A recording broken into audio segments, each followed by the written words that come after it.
ये सुनसान खेत में बच्चा कहाँ रोता है?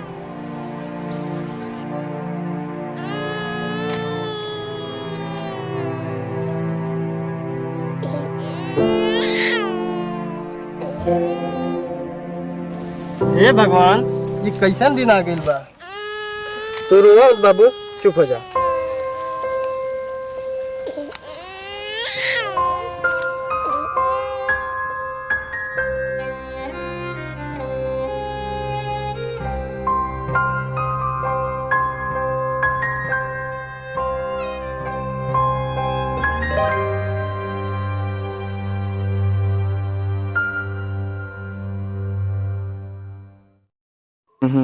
बाबू आकाश, सुनत बड़ा हो, निकली बारिया। जी पापा जी, का भइल? काहे चिल्लात बड़ा हो? पापा ही केकल लेके हो? ये तोहार छोट भाई है। हमार छोट भाई है? हाँ, तोहार छोट भाई है। हमरा तो एक लड़का रहला, अब 2 लड़का हो गइल, आकाश विकास। रउआ सही कहा तानी पापा। चला बेटवा, अंदर चलो। चलो पापा, चला।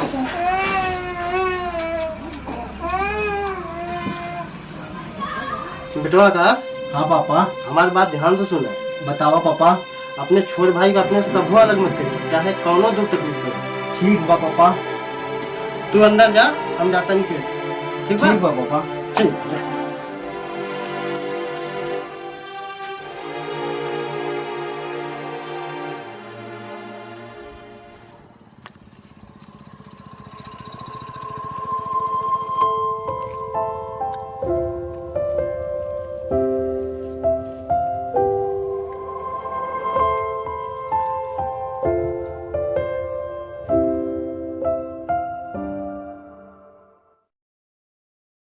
चाचा, नाश्ता में काका बा? छोला, समोसा, गरम जलेबी, लौंग लता, लड्डू आ जाए। चाचा, 1 प्लेट समोसा लगा दी तो। अच्छा।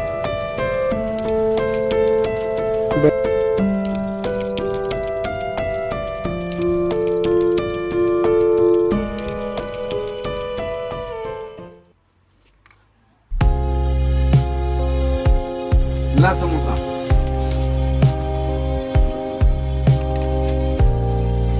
आकाश बाबू, एगो बात पूछी। हाँ चाचा, पूछी। सुना तानी कि तोहार पापा एगो लावारिस लड़का लेके आइल बड़न। हाँ चाचा, लेकिन तोहरा के कैसे पता? तोहरा नियर बुर्बक बानी का? हम गौवा में ना रहिला। हम इतना धन दौलत का मालिक अकेले रह लेते हैं, और तोर पापा एक लावारिस लड़का ले आए के आधे का हकदार न बना देलन। साफे न बुर्बक बाड़े ते।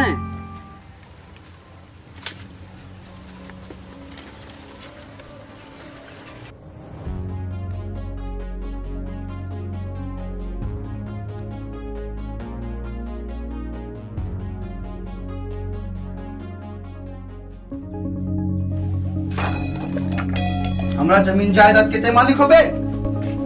आकाश, का कर बारे तक अपने छोटे भाई के साथ? हम ठीक करे तानी। कोनो भी नाजायज लड़का के हमरा घर में लाके हमरा हिस्सा के आधा हकदार बना देबा? चुप, आज बोल दे तो बोल दे, दोबारा बोलिए मत। चल, अरे भाई बस चल। हमरा के माफ कर दे बाबू। चल, घर में चल।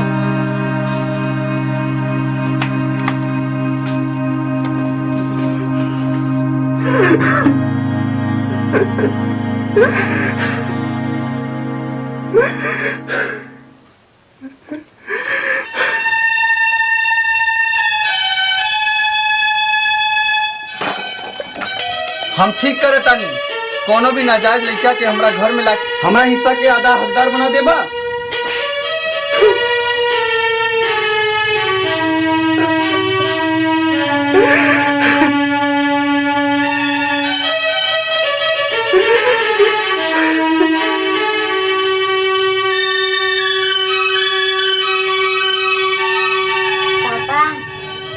पापा, पापा उठी ना, सवेर हो गई।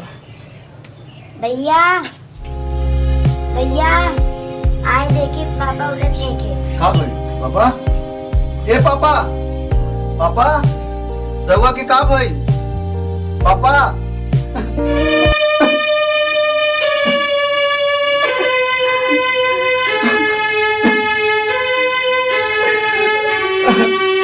हमरा वजह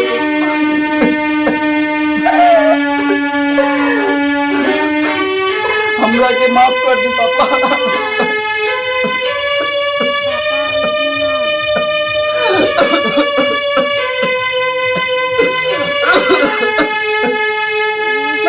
माफ कर दी पापा, माफ कर दी पापा। ए पापा,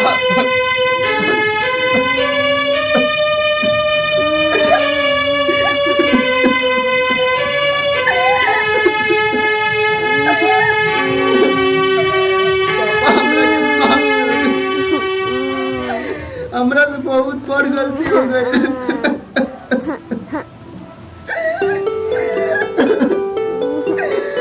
लेकिन हम तारा से वादा करता नहीं विकास के अपना जान से ज्यादा माने।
Such a fucking hoe, I love it.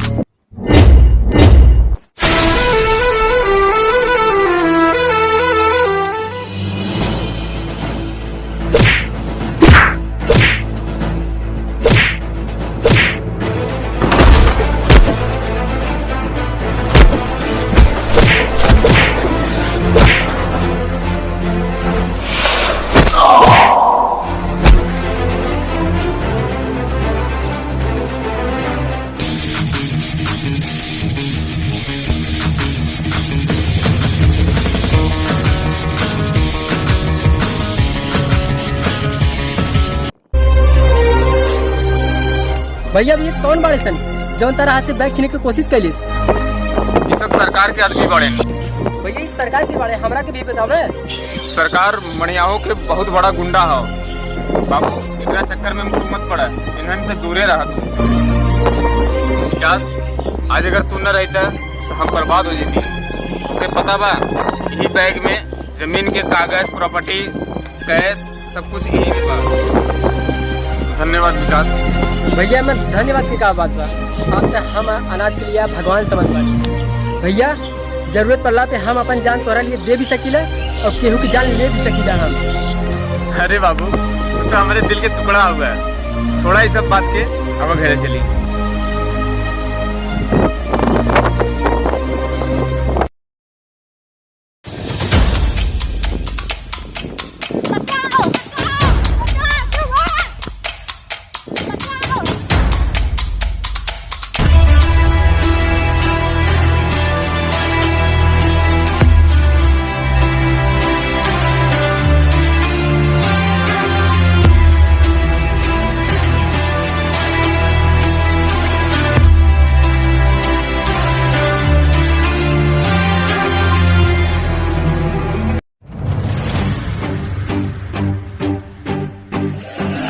तू कौन बाड़े रे?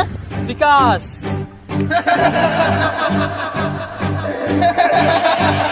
जी भर के हंस ले तोहनी।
हम कैसे शुक्रिया अदा करी आपका, हमके समझ में नहीं आवत। इमे शुक्रिया के कौन बात बा, ई तो हमार कर्तव्य रहे।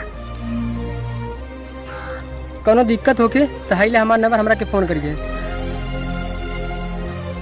ठीक बा, एक बात पूछी तो से? हाँ पूछी। तोहर का नाम बा? हमार विकास नाम बा। रउआ के का नाम बा? मधु। अच्छा ठीक बा मधु, हम जाता नहीं घरे, रउआ भी घर चल जाई। हाँ ठीक बा, हम जात बनी घरे।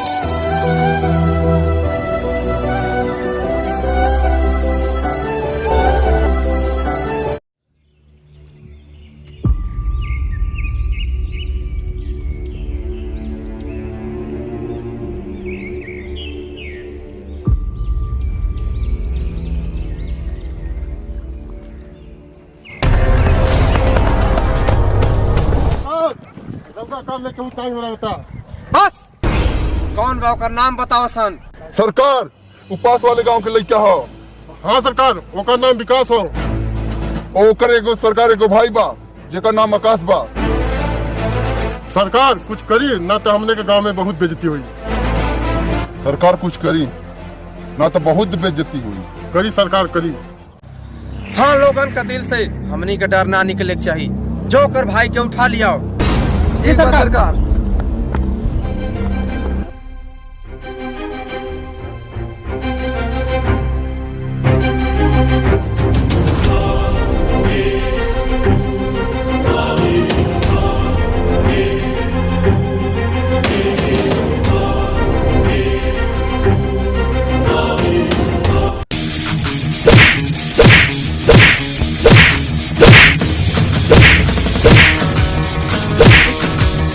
सरकार यह बड़े सर।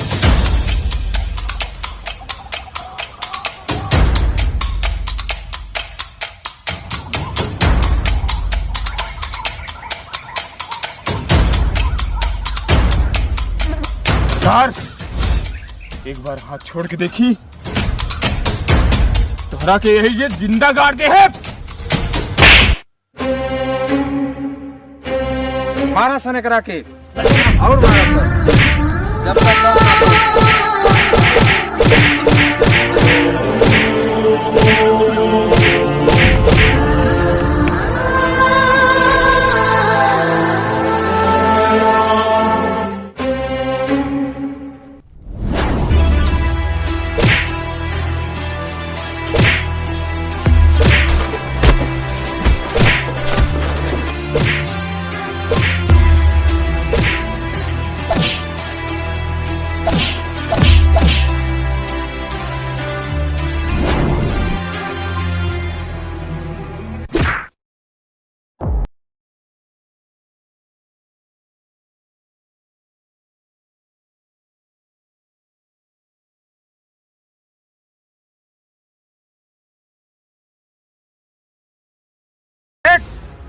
देख तोर भाई मर गए, तोरो ये हाल करब।